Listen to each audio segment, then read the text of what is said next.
দেবস্মিতা, এই নিজে করি 3.1 এর সমানুপাত অঙ্কগুলো তো করে দিলাম, তাহলে তুই কোন অঙ্কটা করবি বল। তিনের চারটা করবো।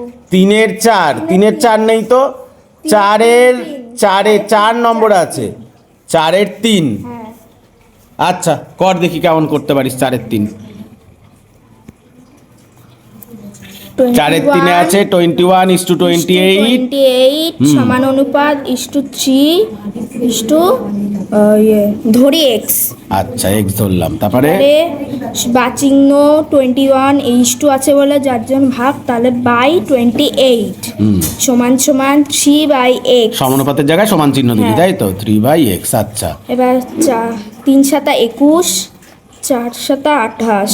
আচ্ছা কাটলি, 3 আচ্ছা বা চিহ্ন দিলি 3/4 ইকুয়াল হ্যাঁ 3/x। আচ্ছা এইবারে আবার বাচিহ্ন দিলাম, এই ভাগে সমানের পাশে আছে বলে ভাগ আছে বলে ওই জন্য গুণ। আচ্ছা সমানের এপাশে আনলাম তাই গুণ হচ্ছে, তাই তো। আচ্ছা আচ্ছা গুণ এক্স। আচ্ছা সেম ভাবে ওটাও গুণ হচ্ছে, তাই তো। আচ্ছা কর, এই পাশে ভাগ আছে বলে ও পাশে যাচ্ছে গুণ হচ্ছে, হ্যাঁ বুঝেছি কর একদম স্পিডে।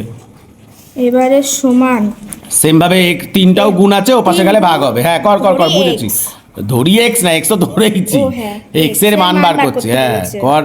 এবারে এ পাশে ভাগের পাশে আছে বলে গুণের এপাশে যাচ্ছে বলে ভাগ হচ্ছে, কর। গুণের পাশে আছে ভুলভাল কথা বলে, ভাগ। হ্যাঁ ভাগ, ঠিক আছে। 3 কেটে গেল, এই যে 4 এক্স লিখলাম, বাচিহ্ন দিলাম, এই যে 4। আচ্ছা বাপ রে বাপ, গুণ ভাগ যাই হোক। এদিকে তাকা, অঙ্ক বুঝেছিস নাকি মুখস্থ করেছিস? না বুঝেছি। বুঝেছিস, ঠিক আছে।